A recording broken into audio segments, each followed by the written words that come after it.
میرے رسول کریم وہیں تشریف فرمایا. بس اتنا فرمایا یار تم نے مجھے بڑی تکلیف میں ڈال دیا, 3 دن ہو گئے یہاں رکے ہوئے. تو حضور نے اپنے کردار کو, اپنے عمل کو, اپنے معاملات کو سب سے پہلے اپنی نبوت کی دلیل کے طور پر پیش کیا. کسی نے کیا خوب کہا تھا کہ جو تیری جان کے دشمن ہیں وہ بھی کہتے ہیں, وہ جو تیری جان کے دشمن ہیں, بظاہر تو آئے ہیں نا ہجرت کی رات جان لے لے, لیکن امانتیں حضور کے گھر میں رکھی ہوئی ہیں, امانتیں کاشانہ نور پہ پڑی ہیں. وہ جو تیری جان کے دشمن ہیں وہ بھی کہتے ہیں کہ امین تو ہے اور صداقت کی آبرو تو ہے, امین بھی تو ہے, صداقت کی آبرو تو ہے. تو پہلے کردار. پھر دوسری بات, اللہ تعالیٰ نے اپنے محبوب علیہ السلام کو اپنا مطلق نائب بنا کر, اپنا محبوب اعظم بنا کر, ویسے ہی سارے انسانوں کے بارے میں کہا وَإِذْ قَالَ رَبُّكَ لِلْمَلَائِكَةِ إِنِّي جَاعِلٌ فِي الْأَرْضِ خَلِيفَةً, میں زمین میں اپنا نائب بنانے والا ہوں. لیکن حضور علیہ السلام تو محبوب ہے نا, حضور کی نیابت تو محبوبیت کے درجے پر فائز ہے. تو رسول پاک کو رب کریم نے اس طرح کا بنا کے بھیجا کہ حضرت عبداللہ ابن رواحہ رضی اللہ تعالیٰ عنہ بیان فرماتے ہیں کہ اگر حضور کوئی معجزہ نہ بھی دکھاتے, نبی کریم علیہ السلام سے کوئی اعجاز لوگ نہ بھی دیکھتے, تو محبوب کا تو چہرہ ہی اس طرح کا تھا, لوگوں نے دیکھتے جانا تھا اور کلمہ پڑھتے جانا تھا. لیکن باوجود اس کے میرے رسول پاک کا اعجاز یہ ہے, کمال یہ ہے کہ حضور کبھی اشارہ کر دیں تو چاند 2 ٹکڑے ہو جائے, کبھی دعا مانگ دیں تو ڈوبا ہوا سورج واپس آ جائے, کبھی محبوب گزرنے لگے تو پتھر آپ پر سلام پڑے, کبھی حضور پہاڑ پر چڑھ جائیں تو پہاڑ وجد میں آ کر جھومنے لگے. محبوب کا کبھی نماز پڑھاتے ارادہ بن جائے تو اللہ تعالیٰ قبلے کا رخ ہی تبدیل فرما دے. کیا خوبصورت سوچ ہے اور کیا نظریہ دیتے ہیں بریلی کے امام. فرماتے ہیں اجابت کا جوڑا عنایت کا صحرا دلہن بن کے نکلی دعائے محمد, اور اجابت نے جھک کر گلے سے لگایا بڑی ناز سے جب دعائے محمد. دیکھو خدا کی رضا چاہتے ہیں تو عالم خدا چاہتا ہے رضائے محمد صلی اللہ تعالی علیہ وسلم. اور ایک مقام پہ فرماتے ہیں نائب دست قدرت پہ لاکھوں سلام, نائب دست قدرت پہ لاکھوں سلام. تو اللہ تعالیٰ نے نبی پاک صلی اللہ تعالی علیہ وسلم کو جو اعجاز. پھر ایک اور بات, حضور امی ہے. دنیا میں آ کر محبوب نے کسی سے پڑھا ہی نہیں. میرے محبوب نے جتنا پڑھا ہے رب کریم سے پڑھا ہے. الرحمن علم القرآن خلق الانسان, رحمان نے قرآن سکھایا پھر انسان بنایا. اللہ تبارک و تعالیٰ کی بارگاہ کرم سے حضور نے لیا. رسول کریم امی ہیں, یہ بھی حضور کی نبوت پر ایک بڑی دلیل. دیکھو ایک ہوتا ہے کوئی آدمی بچپن سے کسی چیز سے شغف رکھے اور جب اس کی عمر بڑی ہو جائے تو کہتے ہیں اس کا تجربہ بڑا ہو گیا ہے. یہ پہلے کوئی شعر کہتا تھا, کوئی ادبی جملہ کہتا تھا, تو اب اس کی یہ کام کرتے کرتے عمر بڑی ہو گئی ہے تو رسوخ حاصل ہو گیا. 40 سال کی عمر مبارک تک نبی کریم نے ایک شعر بھی نہیں کہا. حضور علیہ السلام نے کبھی کوئی ایسی بات, ویسے تو حضور کی ہر بات حکمت والی, لیکن جس کو عرب کے لوگ اپنے لہجے میں شاعری یا اپنے لہجے میں ادب کہتے تھے, وہ حضور نے بیان نہیں فرمایا. لیکن جب 40 سال کی عمر میں اعلان نبوت کیا تو پھر بڑے بڑے فصیح و بلیغ, بڑے بڑے سیانے طفیل بن عمر کہتے ہیں کہ اس شخص کو بھی میں نے دیکھا جسے بڑا ناز تھا اپنی فصاحت اور بلاغت پر, اور جب وہ حضور کے پاس آیا اور اس نے آ کے کچھ باتیں کی تو محبوب خاموشی سے سنتے رہے, اور جب وہ چپ کر گیا تو میرے کریم نے صرف سورہ فاتحہ پڑھی. کبھی اٹھتا تھا, کبھی بیٹھتا تھا, کبھی غور کرتا تھا, کبھی دائیں جاتا تھا, کبھی بائیں جاتا تھا. پھر کہنے لگا بتاؤ نا کلام کس کا ہے؟ فرمایا اس رب کا, اس رب کا, اس رب کا جس کا میں رسول بن کے آیا ہوں. نبی کریم صلی اللہ تعالی علیہ وسلم امی ہیں, لیکن حضور نے کائنات کے رازوں سے پردے ہٹا دیے. نبی کریم نے جینے کے سلیقے بتا دیے. حضور نے ہر شخص کو اس کے مقصد حیات سے آگاہ کر دیا. نبی کریم علیہ السلام نے وہ فلسفہ حیات بیان کیا کہ لوگوں کو صرف جینے میں مزہ نہیں آیا, مرنے میں بھی مزہ آنے لگا. لوگ آگے بڑھ بڑھ کے جانیں پیش کرنے لگے, اپنی اولادیں قربان کر. جو فلسفیوں سے کھل نہ سکا اور نکتہ بروں سے حل نہ ہوا, وہ راز ایک طیبہ والے نے بتلا دیا چند اشاروں میں. محبوب کریم امی ہیں, لیکن حضور نے اس طرح دنیا کو سکھایا, اس طرح دنیا کو پڑھایا, اس طرح حضور نے علم کے چراغ اور دیپ روشن کیے کہ قیامت تک جسے روشنی ملے گی نا, اسے صرف دروازہ مصطفیٰ سے ملے گی, اسے رسول کریم علیہ السلام کے در دولت سے ملے. کچھ لوگوں نے کہا کہ اپنے پاس سے آیات بنا کے لاتے ہیں, اپنے گھر میں بیٹھ کے دعوے کر لینا تو کوئی مشکل کام نہیں نہ ہوتا, سارے لوگ ہی کر لیتے ہیں. بلکہ وہ ہمارے ایک بزرگ کہا کرتے تھے خیالی پلاؤ پکائیے ٹکے ہو کدے بھی کاٹ نہ پائیے, کیونکہ کون سا پیسوں کا ڈالنا ہے, زیادہ ڈالیں آپ اور زیادہ ڈالیں. بہت سارے لوگ ہیں آج بھی, کچھ لبرل ہیں بیچارے, کچھ دین بیزار طبقہ ہے, وہ کہتے ہیں جناب ہمیں تو جدید باتیں بتائیں, ہمیں تو نئے اسلوب کے مطابق لے کے چلیں, ہمیں تو او بھائی سن, میرے نبی پاک علیہ السلام نے فرمایا میرا قرآن کبھی پرانا نہیں ہوگا. اسے پڑھ کے دیکھ, اس کی جدت کا حسن دیکھ, یہ تو کھلا ہوا باغ ہے, تو ایک دفعہ اس کے قریب آئے گا تو خوشبو ملے گی، دوسری دفعہ آئے گا تو اس سے زیادہ تازی ملے گی، ایک دفعہ پھل کھائے گا تو مزیدار ہوگا اور دوسرا کھائے گا ہو سکتا ہے شکل ملتی جلتی ہو لیکن ذائقہ بڑا نرالا ہوگا۔ تو آ تو صحیح نا، جب کچھ لوگوں نے کہا یہ خود سے بنا کے آیات لاتے ہیں تو فرمایا وَإِن كُنتُمْ فِي رَيْبٍ مِّمَّا نَزَّلْنَا عَلَىٰ عَبْدِنَا فَأْتُوا بِسُورَةٍ مِّن مِّثْلِهِ، اگر تمہیں کوئی شک ہے اس میں جو ہم نے اپنے بندہ خاص میں نازل کیا ہے تو تم بھی اس جیسی ایک آیت بنا کے لاؤ۔ اور چلو چیلنج کھلا ہی دے دیا، فرمایا وَادْعُوا شُهَدَاءَكُم مِّن دُونِ اللَّهِ، اللہ اور اللہ والوں کو چھوڑ دو، تفسیری ترجمہ عرض کر رہا ہوں، یعنی صحابہ کو چھوڑ دو، حضور کے ماننے والوں کو چھوڑ دو، باقی ساری دنیا کے کافر اکٹھے ہو جاؤ، ایک آیت بس قرآن جیسی لے کے آؤ، ایک آیت لے کے آؤ، ان کنتم صادقین، اگر تم سچے ہو۔ جوانوں سنو، کہا ایک آیت، اور یہ چیلنج آج تک قرآن مجید کا موجود ہے، آج تک وَإِن كُنتُمْ فِي رَيْبٍ مِّمَّا نَزَّلْنَا عَلَىٰ عَبْدِنَا فَأْتُوا بِسُورَةٍ مِّن مِّثْلِهِ، تم قرآن کے مقابلے کی ایک صورت لے کے آؤ اور سارے حمایتی اکٹھے کر لو اپنے، ان کنتم صادقین، اگر تم سچے ہو۔ جواب تو ادھر سے آنا تھا نا، لیکن کائنات کے رب نے جواب بھی خود دیا، فرمایا فَإِن لَمْ تَفْعَلُوا وَلَن تَفْعَلُوا، اگر تم نہ لا سکے، اور فرمایا تم لا سکتے بھی نہیں، اگر تم نہ لا سکے اور تم لا سکتے بھی، نہ خنجر اٹھے گا نہ تلوار تم سے، یہ بازو میرے آزمائے ہوئے ہیں، وَلَن تَفْعَلُوا، تم لا بھی نہیں سکتے، فَاتَّقُوا النَّارَ الَّتِي وَقُودُهَا النَّاسُ وَالْحِجَارَةُ، پھر اس آگ سے ڈر جاؤ جس کا ایندھن آدمی اور پتھر ہے، اُعِدَّتْ لِلْكَافِرِينَ، بنائی کافروں کے لیے، بنائی مومنوں کے لیے تو رب نے جنت بنائی ہے، اُعِدَّتْ لِلْكَافِرِينَ، یہ دوزخ اللہ نے کن کے لیے بنائی ہے؟ اُعِدَّتْ لِلْكَافِرِينَ کہتا ہے کافر کے لیے بنایا۔ تو اللہ تبارک و تعالیٰ نے میرے رسول پاک صلی اللہ تعالیٰ علیہ وسلم کو وہ کتاب عطا فرمائی، اور پھر حضور کی فصاحت و بلاغت، معرفت، دیکھو ایک ہوتا ہے گھنٹوں باتیں کرنا، ایک ہوتا ہے کئی والیم پر مشتمل، کئی جلدوں پر مشتمل کتب کا لکھنا، اور ایک ہوتا ہے کسی بندے کا ایک بات کرنا اور سامنے والے کی طبیعت کو اتنا جگا دینا کہ اگلی بات فوراً ہی اس کی سمجھ میں آ جائے۔ اور حضور نہ کسی کی انا کو نہیں جگاتے تھے، ہم بعض اوقات کسی سے خطاب کرتے ہیں، بات کرتے ہیں تو سامنے والے کی انا کو جگا دیتے ہیں، ٹھیس پہنچاتے ہیں، وہ کہتا چل پھر تگڑا ہو جا میں بھی آیا۔ حضور انا نہیں جگاتے تھے، میرے نبی پاک ضمیر جگاتے تھے تاکہ وہ شخص فیض حاصل کر سکے، اسے کچھ ملے۔ نبی کریم کا جو انداز تکلم ہے وہ اس طرح کا ہوتا تھا کہ انسان خود بخود کھل اٹھتا تھا کہ مطلب یہ بات ہونے کیا لگی ہے، مطلب حضور کیا فرمانے لگے۔ نبی کریم صلی اللہ تعالیٰ علیہ وسلم ایک دن محبوب کریم نے صحابہ کے پیچھے حضور کی فصاحت و بلاغت دیکھے، فرمایا محبوب نے کتنا نادان ہے وہ شخص جو اپنے ماں باپ کو گالی دے۔ کھلی ہو گئی لوگوں کی آنکھیں، کان کھڑے ہو گئے کہ یا رسول اللہ کون ایسا بدبخت ہے جو ماں باپ کو گالی دے گا۔ اب جب سوالات ذہنی سطح پر پوری طور پر ابھر گئے نا، تو اب رسول کریم نے بات سمجھائی، یہ ہے فصاحت و بلاغت، تیرے آگے ہیں یوں دبے لجے فصحاء عرب کے بڑے بڑے، کوئی جان منہ میں زبان نہیں بلکہ جسم میں جان نہیں۔ یا رسول اللہ کون ایسا نالائق ہے جو ماں باپ کو گالی دے۔ اب جب ذہنی سطح یہاں تک ابھر آئی تو اب حضور نے سمجھایا، اور میں جب تم کسی کے ماں باپ کو گالی دو گے نا تو وہ بھی تو جواب میں تمہارے ماں باپ کو دے گا نا، تو فی نفس ہی یہ تم نے خود ظلم کیا ہے اپنے ماں باپ پر۔ کیوں تم نے ایسا لہجہ اختیار کیا کہ جس سے سامنے والے کی انا جاگ جائے اور وہ تمہارے مقابلے میں آ کر کے کھڑا ہو جائے؟ کیوں تم نے اس طرح کے انداز اختیار کیے کہ جس سے سامنے والا بھی سارے پنجے کھڑے کر کے باہر نکل آئے اور کہے آ جاؤ پھر میں بھی میدان میں حاضر ہوں؟ رسول کریم کی فصاحت بلاغت دیکھیں نا، حضور 2-4 جملوں میں ساری بات سمجھا جاتے ہیں۔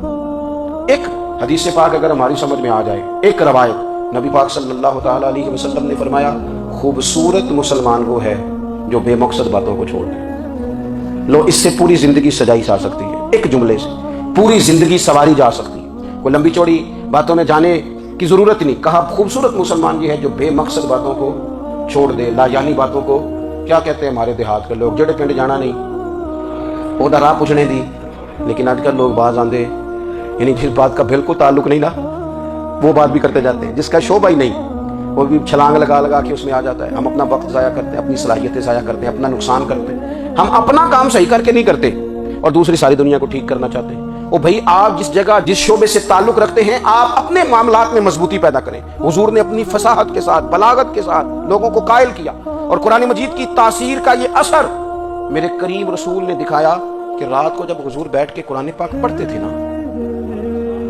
جب یاسین والے نبی خود یاسین کی تلاوت کریں، جب طٰہٰ والے محبوب خود طٰہٰ کی تلاوت کریں، غور کرو نا، جب مدثر والے محبوب خود ان جملوں کو ادا کریں، یعنی جن کے بارے میں آیت آئی ہے جب وہی یہ آیت پڑھیں کہ انا اعطیناک الکوثر، یعنی جن کا ذکر ہو رہا ہے، جب وہ یہ بات کریں کہ یا ایھا النبی انا ارسلناک شاہدا ومبشرا ونذیرا لتؤمنوا باللہ ورسولہ وتعزروہ وتوقروہ وتسبحوہ بکرۃ واصیلا، جن کے بارے میں آیت آئی ہے، جب وہ یہ کہہ رہے ہوں کہ ورفعنا لک ذکرک، جب وہ کہہ رہے ہوں والضحیٰ واللیل اذا سجا، ذرا اس کیفیت کو دیکھیں جب محبوب خود پڑھ رہے ہوں، اور جو حضور پر آئی ہیں اس کا ذائقہ، اس کا لطف، اس کا انداز بھلا کیا ہوگا۔ حضور جب رات کو پڑھتے تھے نا قرآن پاک، تو جو پکے کافر تھے نا، ابو جہل جیسے لوگ، وہ بھی جھاڑیوں میں چھپ چھپ کے مدینے والے کی تلاوت سنا کرتے تھے، حضور کی تلاوت سنا کرتے تھے۔ یہی بہتر ہے کہ پردوں میں وہ پردہ پوش رہے، وہ اگر پردے ہٹا دے تو کسے ہوش رہے۔ رسول کریم علیہ السلام کی تلاوت کا سننا، قریب جانا، یہ اعجاز ہے۔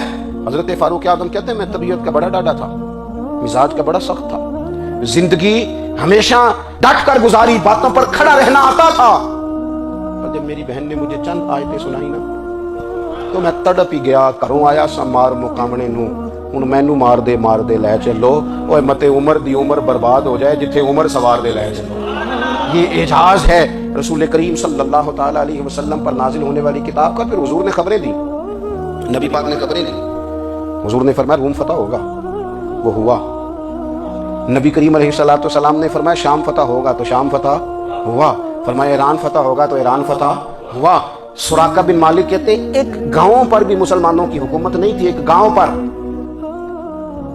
حضور مکہ مکرمہ سے نکل رہے تھے، مدینہ طیبہ تشریف لے جا رہے تھے، ابھی راستے میں تھے، میں 100 سرخ اونٹوں کے لالچ میں معاذ اللہ حضور کو گرفتار کرنے پہنچ گیا۔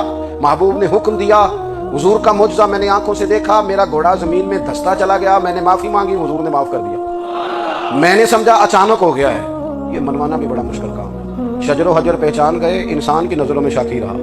یہ کچھ ایسے لوگ ہیں جن کو منوانا توبہ توبہ، ماننے کو تیار نہیں، دیکھ دیکھ کے بھی ماننے کو تیار ہے نہیں، ماننے کو تیار ہی نہیں۔ کہتے ہیں کہ میں نے پھر چاہا آگے بڑھنا تو پھر زمین کے اندر میرے گھوڑے کے پیر دھنسنے لگے، پھر معافی مانگی۔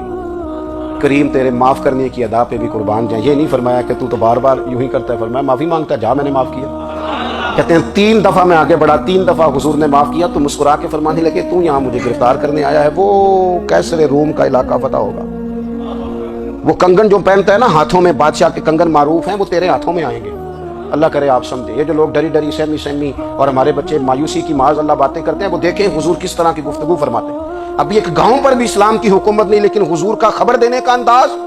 کریم فرمانے لگے وہ کیسر روم کے جو کنگن ہوں گے وہ تیرے ہاتھوں میں آئیں گے۔ جناب سراقہ بن مالک فرماتے ہیں کہ میں مسلمان ہو گیا، حضور کا وصال ہو گیا، کنگن نہیں آئے۔ حضرت ابوبکر صدیق کا وصال ظاہری ہو گیا، کنگن نہیں آئے۔ جناب عمر کا دور آ گیا، سراقہ بوڑھے ہو گئے۔ کوئی بندہ پوچھتا نا کہ اب تو عمر ڈھل گئی ہے، زندگی کا پتہ نہیں، کہنے لگے نہیں میں نہیں جاتا، جب تک کنگن نہیں آتے اسرائیل کوئی نہیں آئیں گے، کیونکہ ساڈے نبی دی زبان ساڈے واسطے قرآن۔ جو دن کو کہہ دیا دن ہے تو دن نکل آیا، جو شب کو کہہ دیا شب ہے تو رات ہو کے رہی، اور خدا نے ان کی زبان کو وہ اختیار دیا، جو نکلی منہ سے ان کے وہ بات ہو کے رہی۔ اور فاضل بریلوی کا تو انداز ہی پھر انوکھا ہے نا، وہ تو کہتے ہیں وہ زبان جس کو سب کن کی کنجی کہے، جس کو سب کن کی کنجی کہیں، اس کی نافذ حکومت پہ لاکھوں سلام۔ کہنے لگے نہیں آتے حضرت اسرائیل، فکر نہ کرو، بوڑھے ہو گئے تھے، نکلنا گھر سے بند کر دیا تھا، حضرت عمر کا دور تھا، کنگن آ گئے۔ حضرت فاروق اعظم نے ان کے پوتوں سے، نواسوں سے، بچوں سے کہا جاؤ بلا کے لاؤ، کہا دادا جان بوڑھے ہیں۔ پھر میں تم کان میں کہہ دینا کنگن آ گئے، پھر تم دیکھنا تو صحیح۔ پھر حضرت سراقہ آئے، حضور نے جو خبریں دی، نبی پاک علیہ السلام نے جو گزشتہ قوموں کے احوال بیان کیے، اور پھر میرے نبی پاک علیہ السلام نا دنیا میں عزتیں دینے آئے۔ عزتیں، یہ مزاج ہمیں کم کرنا چاہیے۔ یہ جو ہم ساری زندگی اس کام میں لگا دیتے نا، کسی کو نیچا کیسے دکھانا ہے، یہ انداز حضور نے نہیں ہمیں دیا۔ آپ دیکھو حضور تشریف لائے تو ہمیں پتہ چلا کہ حضرت یوسف جیسا سونا کوئی نہیں، حضور تشریف لائے تو ہمیں پتہ چلا کہ حضرت داؤد جیسی خوبصورت آواز کسی کی نہیں، حضور تشریف لائے تو ہمیں پتہ چلا کہ جناب عیسیٰ علیہ السلام کا فقر اختیاری کس طرح کا تھا، محبوب تشریف لائے تو ہمیں پتہ چلا کہ حضرت موسیٰ کا جلال کس طرح کا تھا۔ یہ تو حضور آئے تو نبی پاک علیہ السلام نے اس کی بھی عظمت بیان کی، اس کی بھی شان بیان کی۔ حضور نے بتایا کہ ابوبکر صدیق کی شان کیا ہے، فاروق اعظم کا مرتبہ کیا ہے، عثمان غنی کی حیا کیا ہے، مولا علی کی شجاعت کیا ہے، اہل بیت نبوت کی عظمت کیا ہے۔ حضور آئے عزتیں دینے، ماں کو عزت دی مدینے والے رسول، کہا جس کا باپ راضی ہو گیا اس کا رب راضی ہو گیا۔ فرمایا جو 2 بیٹیاں 3 بیٹیاں 4 بیٹی بہنیں یا 1 بیٹی یا بہن بیاہ کے آ گیا نا، اس طرح میری 2 انگلیاں جڑی ہوئی ہیں، میرے ساتھ جڑ کے جنت میں جائے گا۔ رسول کریم صلی اللہ تعالی وسلم نے عزت دی، عزت دی۔ حضور عزتیں دینے، کوئی اعزاز نہیں، ان پڑھ بندہ ہے، سادہ ہے، غریب ہے، مزدوری کرتا ہے، ہاتھوں پہ چھالے، یا رسول اللہ اس کا بھی کوئی اعزاز ہے؟ قربان جائیں، میرے کریم نے عزت دی، فرمایا محنت کر کے روزی کمانے والا تو اللہ کا دوست ہے۔ یہ اینٹیں اٹھانے والا، یہ مشقتیں کرنے والا، یہ صبح دیہڑی پہ جانے والا، یہ بیچارہ جو اچار سے روٹی کھاتا ہے، تو نے ہر شخص کی قسمت میں یہ عزت لکھی اور آخری خطبے کی صورت میں وصیت لکھی۔ رسول کریم نے ہر بندے کو اعزاز دیا، عظمتیں دی، حضور عزتیں دینے آئے، نبی پاک علیہ السلام نے اعزازات دیے، حضور نے نوازا۔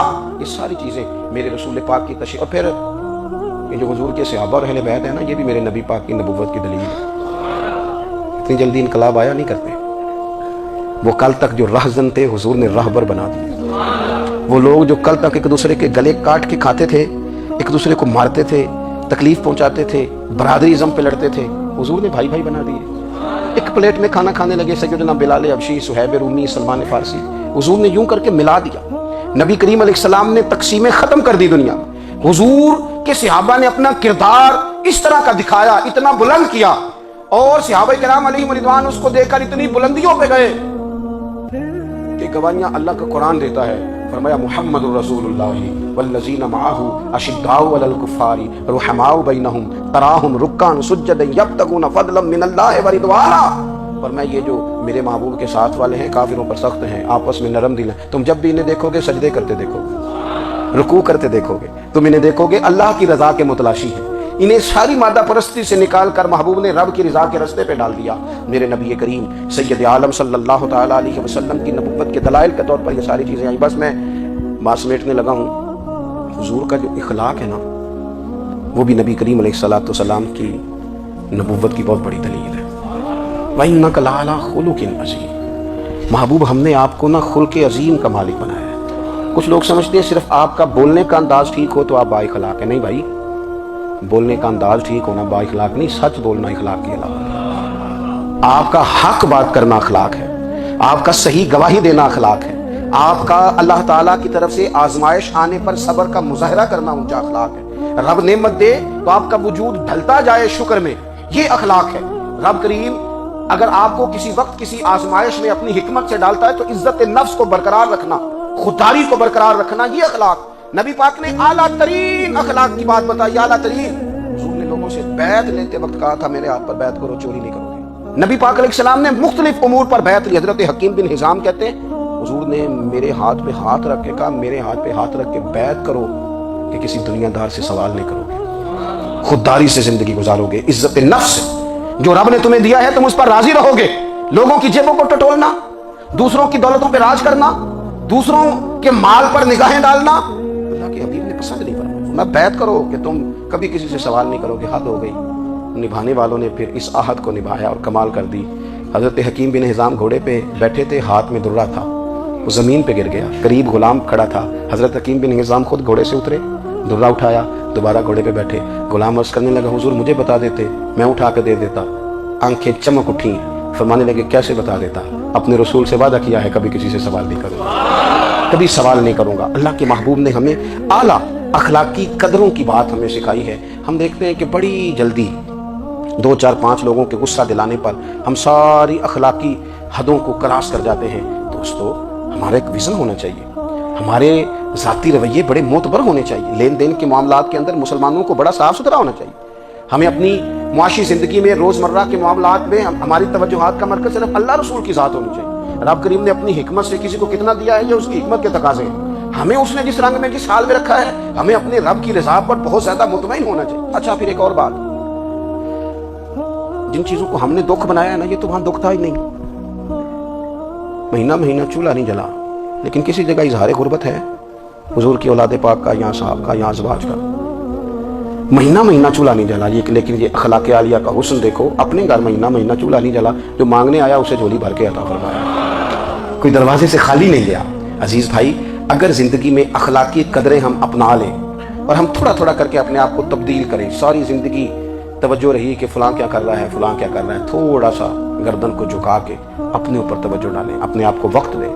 حضور کے اخلاق عالیہ کی روشنی میں، تعلیمات حسنہ کی روشنی میں ہم اپنے کردار و عمل پر تھوڑی توجہ دیں۔ اس وقت بہت بڑی تعداد میں امت مسلمہ ہے، اور ایسا نہیں ہے کہ دولت نہیں ہے، دولت سے بھی سرشار ہیں۔ ہمارے یہاں بڑے بڑے انجینئر ہیں، بڑے بڑے ڈاکٹر ہیں، لیکچرار ہیں، ہمارے پاس بڑے بڑے ہاسپٹل ہیں، بڑا کچھ ہے، لیکن کردار و عمل کے بادشاہ، اپنی زندگی تقوی کی روشنی میں گزارنے والے، ان لوگوں کی تعداد کم ہے۔ اگر کوئی آج بھی سارے کام نیک کرے لیکن جائیداد میں سے بیٹی کا حق رکھ جائے، پھر اس نے کیا میلاد منایا؟ اگر آج بھی جو 2-4 لوگ بیچارے اس کے زیر دست ہیں، ملازمین ہیں، ان کے ساتھ اس کا رویہ انتہائی سخت ہو، تو اس نے کیا میلاد منایا؟ اگر آج بھی وہ برادری ازم کی بنیاد پر دوستیاں کرے اور چھوٹے بڑے کی وہ تقسیم رکھے، جسے حضور نے فرمایا کہ قبیلے تو تعارف کے لیے، ورنہ کسی عربی کو اجمی پر، گورے کو کالے پر کوئی فضیلت نہیں۔ اگر کوئی آج بھی اس برادری ازم کا قائل ہے، پھر اس نے کیا میلاد منایا؟ اگر کوئی شخص آج بھی اپنے آپ کو مادہ پرستی میں پوری طرح دھکیل چکا ہے اور رضا الہی کا مسافر نہیں بنا، تو اس نے کیا میلاد منایا؟ اپنی طبیعتوں میں روحانی تبدیلی اور وہ خاص افکار جو حضور اپنے غلاموں میں پیدا فرماتے، ان افکار کو پیدا کرنا، سوچوں کو بدلنا، سوچوں کو، نظریات کو بدلنا، اپنے روزمرہ کے معاملات کا جائزہ لینا کہ ہم کس طرح آگے بڑھ سکتے ہیں اور کس طرح ہم ایک بہترین امتی اور ایک بہترین مسلمان بن سکتے ہیں، اس پر توجہ دینا، یہ میلاد ہمیں سبق دیتا ہے۔ اللہ تعالیٰ مجھے اور آپ کو عمل کی توفیق عطا فرمائے۔ آخر دعوانا ان الحمدللہ۔ ویڈیو پسند آئی ہو اور اگر آپ کو اس ویڈیو سے کچھ علم حاصل ہوا ہو تو نیچے دیے گئے سبسکرائب بٹن کو دبا کے برائے مہربانی اس پوسٹ کو شیئر ضرور کر دیں۔ شکریہ۔